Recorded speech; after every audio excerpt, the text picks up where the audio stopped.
কেউ কথা রাখেনি। ৩৩ বছর কাটল, কেউ কথা রাখেনি। ছেলেবেলায় এক বষ্টমী তার আগমনী গান হঠাৎ থামিয়ে বলেছিল শুক্লা দ্বাদশীর দিন অন্তরাটুকু শুনিয়ে যাবে। তারপর কত চন্দ্রভোগ অমাবস্যা চলে গেল, কিন্তু সেই বষ্টমী আর এলো না। ২৫ বছর প্রতীক্ষায় আছি। মামাবাড়ির মাঝি নাদের আলী বলেছিল, বড় হও দাদা ঠাকুর, তোমাকে আমি ৩ প্রহরের বিল দেখাতে নিয়ে যাব। সেখানে পদ্মফুলের মাথায় সাপ আর ভ্রমর খেলা করে। নাদের আলী, আমি আর কত বড় হব?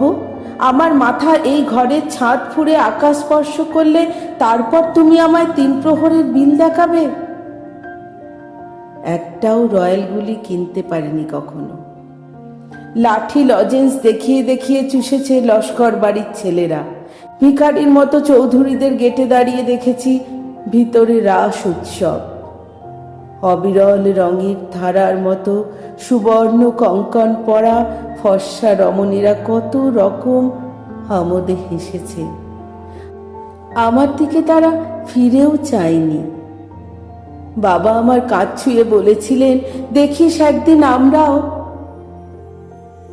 বাবা এখন অন্ধ, আমাদের দেখা হয়নি কিছুই।